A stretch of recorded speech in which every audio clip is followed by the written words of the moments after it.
안녕하세요. 베트남은 중국 아래에 있는데요. 베트남의 수도는 하노이지만 최대 도시는 호찌민시입니다. 하노이는 여기 있고 호찌민시는 저 아래에 있죠. 그래서 미국이 무상 공급한 모더나가 하노이가 아니라 호찌민시에 도착했죠. 저번 시간에 살펴본 바 있습니다. 모더나가 호찌민시에 도착한 이유는 당연히 백신이 급하기 때문이겠죠. 상황이 어떤가 보니 급박합니다. 베트남의 호찌민시는 전면 락다운에 돌입하고 있다고 합니다. 락다운은 이동 제한으로 번역할 수 있습니다. 이동이 제한되니 경제활동이 위축됩니다. 국민들 입장에서는 코로나도 두렵지만 사실 경제 위축도 두렵습니다. 그래서 정말 이러지도 저러지도 못하는 상황인 것이죠. 호찌민시의 사진인데요. 야경도 예뻐 보입니다. 불빛이 화려하네요. 이런 호찌민시는 9월 15일까지 경제봉쇄 연장 조치가 내려진 상태입니다. 그만큼 심각하다는 것이고 제조업체의 경우 절반만 가동되고 있다고 합니다. 9월달은 3분기입니다. 7, 8, 9월달이 3분기니까요. 락다운에 돌입하다 보니 베트남 통계청은 3분기 GDP가 감소할 것으로 추정하고 있습니다. GDP랑 국내 총생산입니다. 생산된 재화의 시장 가치를 합한 것이죠. 그런데 베트남은 락다운으로 제조업체가 절반만 가동되고 있죠. 그러면 생산을 많이 못하겠죠. GDP가 감소하는 건 당연한 수순인 겁니다. GDP는 다음과 같은 방법으로 구하는데요. 최종 생산물의 가치를 전부 더해서 구할 수 있고요. 부가가치를 전부 더해서 구할 수도 있습니다. 둘 다 똑같죠.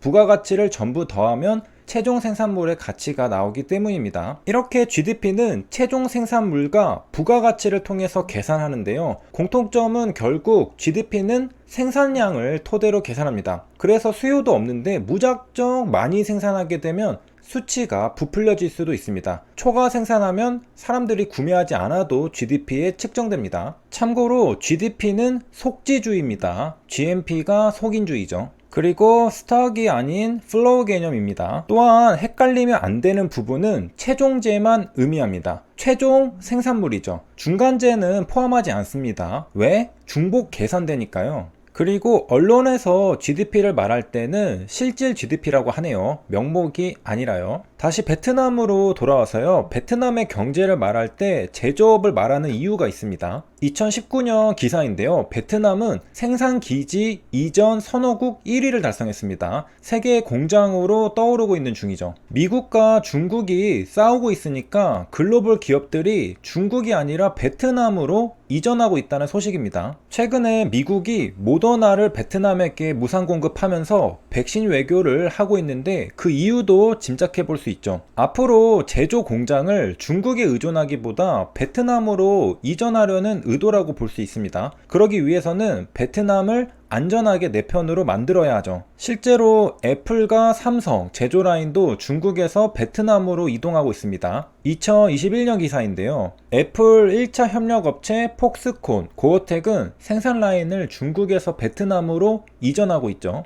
폭스콘이 생산 기지를 베트남으로 이전한 이유는 최근에 애플이 요청했기 때문입니다. 그러니까 애플 입장에서는 미중 무역 전쟁으로 앞으로는 중국에서 생산 라인을 돌리기에는 부담되겠죠. 그래서 베트남으로 빠르게 이전하는 중인 겁니다. 에어팟 맥스를 베트남 공장에서 생산하고요. 이어서 아이패드와 맥북 생산 라인도 베트남 공장에서 생산할 예정입니다. 폭스콘은 최종 검토 중인 것으로 알려졌죠. 삼성도 베트남 하노이에 스마트폰 생산 공장이 있습니다. 이재용 부회장이 점검하는 모습이라고 합니다. 이런 상황 속에 2021년 올해 벌써 베트남은 스마트폰 제조 강국이라고 불리고 있습니다. 공장에서 모니터를 보며 무언가 작업을 하고 있는 모습이네요. 인텔도 베트남에 5,300억 원을 투자하기로 결정했습니다. 그러니까 베트남의 경제를 말한다면 제조업을 말해야 하는 것이죠. 세계의 공장으로 불리는 베트남이기 때문입니다. 그리고 아까 봤듯이 베트남의 최대 상업 도시는 여기 사진에 보이는 호찌민시입니다. 그런 호찌민시가 지금 락다운 상태라는 것이죠. 베트남은 백신이 급하죠. 베트남 총리가 정말 열심히 일하는 모습을 볼 수 있는데요. 이번엔 삼성전자를 찾아가서 한국 정부가 백신 확보를 도와달라고 요청했습니다. 아까 봤듯이 삼성전자는 베트남에서 스마트폰을 만들고 있습니다. 총리는 바로 이 삼성전자 휴대전화 공장을 방문해서 한국 정부의 지원을 요청한 것이죠. 백신 지원해주면 삼성전자 근로자들에게 우선적으로 백신 접종하겠다고 했습니다. 현재 삼성전자는 베트남의 최대 외국 투자 기업입니다. 11만 명을 고용하고 있으니까 상당한 규모죠. 6개의 생산시설을 보유하고 있다고 하는데요. 호찌민시에도 생산시설이 있습니다. 그러니까 호찌민시에 삼성전자의 공장이 있는데 호찌민시는 지금 락다운이죠. 그래서 삼성전자의 공장은 현재 초비상 상태입니다. 8월 22일 최근 기사입니다. 호찌민시가 얼마나 심각한 상황인지 보여주는 사진인데요. 8월 23일부터 외출을 전면 금지한다고 발표하니까 시민들이 생필품 사재기에 나섰습니다. 이 사진은 마트 사진인데요. 시민들이 전부 사재기에서 진열대가 텅 비어 있는 걸 볼 수 있습니다. 어느 정도 심각하길래 통행금지를 발표했는가? 코로나 확진자가 하루에 3,000명이 넘게 발생했다고 합니다. 전면 외출 금지입니다. 호찌민시에 있는 이 삼성전자 공장은 스마트폰 공장은 아니고 TV, 세탁기, 냉장고, 청소기 등을 생산하는 가전제품 공장인데요.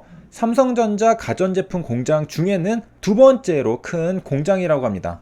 이제 곧 최대 대목인 미국의 블랙 프라이데이가 11월에 다가오는데 공장 가동률은 30% 수준이라고 합니다. 가전제품을 팔아야 하는데 생산을 못하면 팔고 싶어도 못 파는 상황이 발생할 수 있는 것이죠. 공장을 가동하려면 직원 숙박시설을 마련해야 하는데 급하게 텐트와 야외 샤워장을 증설했지만 2,000명 정도 근무하고 있다고 합니다. 평소에는 7,000명이었으니까 인원수도 30% 수준밖에 안 되죠. 가전제품 공장 중 두 번째 규모의 공장이 타격을 받고 있는 건데요. 만약 호찌민 공장을 하루 동안 멈추면 171억 원의 손실이 발생할 걸로 추정된다고 합니다. 10일이면 1,700억 원대입니다. 삼성전자의 생산 공장이 베트남에 있다는 시각에서 베트남을 바라보면 남 이야기가 아닙니다.